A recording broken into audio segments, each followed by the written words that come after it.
بسم اللہ الرحمن الرحیم۔ ناظرین، آج کا چوتھا ویلاگ پیج ہے 123 اور یقین معجزہ کی شرائط، یہ اسی کا ہیڈنگ ہے۔ اردو زبان میں سرور عالم صلی اللہ علیہ وسلم کی سیرت پر جامع ترین کتاب سیرت النبی صلی اللہ علیہ وآلہ وسلم۔ رائٹر ہیں اس کتاب کے علامہ شبلی نعمانی رحمۃ اللہ علیہ، علامہ سید سلیمان ندوی رحمۃ اللہ علیہ۔ بسم اللہ الرحمن الرحیم۔ جلد سوم۔ الحمدللہ رب العالمین والصلاة والسلام علی سید المرسلین وعلی آلہ واصحابہ اجمعین۔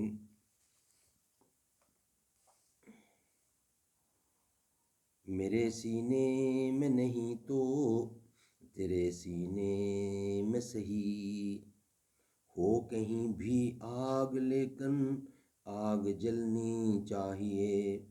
ہم امن چاہتے ہیں مگر ظلم کے خلاف، گر جنگ لازمی ہے تو پھر جنگ ہی سہی۔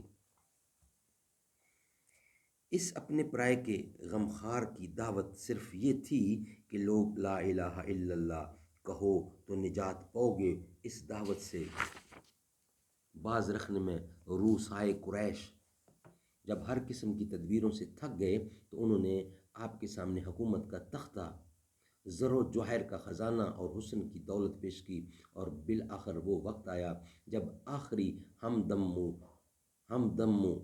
دم ساز یعنی ابو طالب نے بھی ساتھ چھوڑنا چاہا، جس کا جواب ابو العزم من الرسول کی زبان سے فقط یہ ملا کہ چچا جان، اگر قریشی میرے داہنے ہاتھ میں سورج اور بائیں ہاتھ میں چاند رکھ دیں تب بھی اپنے اعلان حق سے باز نہ آؤں گا۔ نتیجہ وہی ہوا جو ہونا چاہیے تھا، یعنی حق کامیاب ہوا، لیکن کیا اس کا کامیابی سے دائی حق صلی اللہ علیہ وسلم نے خود کوئی فائدہ حاصل کیا؟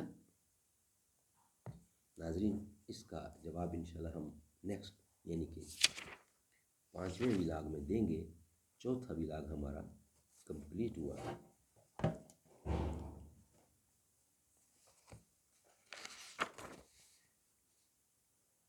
قدم خیر الامم کے جس زمیں پر جلوہ آرا ہوں، تو اس کی خاک سے مہتاب جیسا کرو فر نکلے۔ پسینے کی مہک ایسی کہ جن کے تن سے چھو جائے، تو خوشبوئے نبی کا اس کی نسلوں تک اثر نکلے۔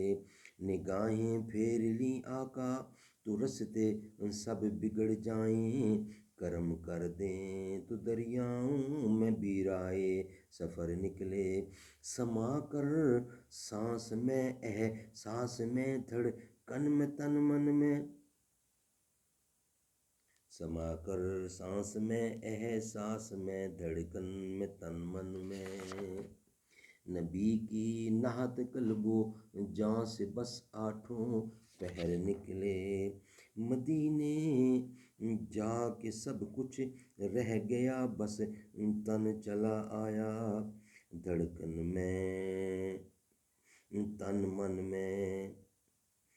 بہت ہوشیار یہ ذہن و دل و جان و جگر نکلے، در اقدس سے رحمت بانٹنے خیر البشر نکلے۔